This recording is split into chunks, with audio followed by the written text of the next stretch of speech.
ထက်တန်းစားဟုခေါ်သည်ဒီတချင်းလေးရဲ့နာမည်စိတ်ရင်ကောင်းထားတဲ့သူသည်ထက်တန်းစားဟုခေါ်သည်အထက်တန်းစားဟုခေါ်သည်ဒီတချင်းလေးရဲ့နာမည်စိတ်ရင်ကောင်းထားတဲ့သူသည်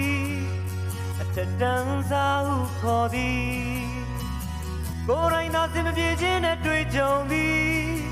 လူတွေမှာဒုက္ခတွေကိုအကူအညီပေးမည်စေရနာနေရာတိုင်းမှာရှိပါသည်ယူဓမ္မရပါမည်အထက်တန်းစားဟုခေါ်သည်ဒီတချင်းလေးရဲ့နာမည်စိတ်ရင်ကောင်းထားတဲ့သူသည်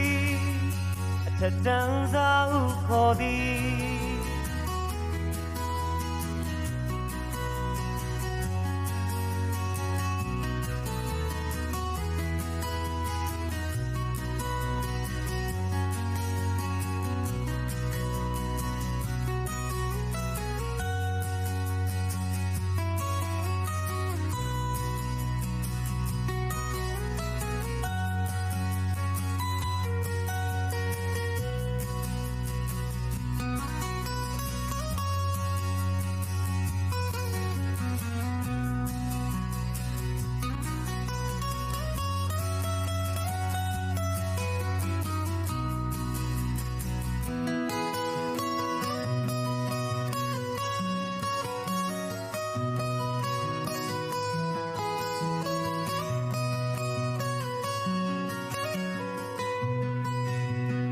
ထက်တန်းစားဟုခေါ်သည်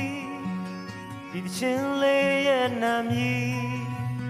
စိတ်ရင်ကောင်းထားတဲ့သူသည်အထက်တန်းစားဟုခေါ်သည်အထက်တန်းစားဟုခေါ်သည်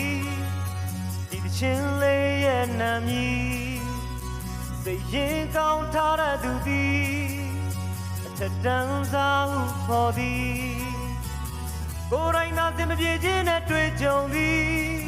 လူတွေမှာဒုက္ခတွေကိုအကူအညီပေးမည်စေရနာနေရာတိုင်းမှာရှိပါသည်ယူဓမ္မရပါမည်အထက်တန်းစားဟုခေါ်သည်ဒီတချင်းလေးရဲ့နာမည်စိတ်ရင်ကောင်းထားတဲ့သူသည်အထက်တန်းစားဟုခေါ်သည်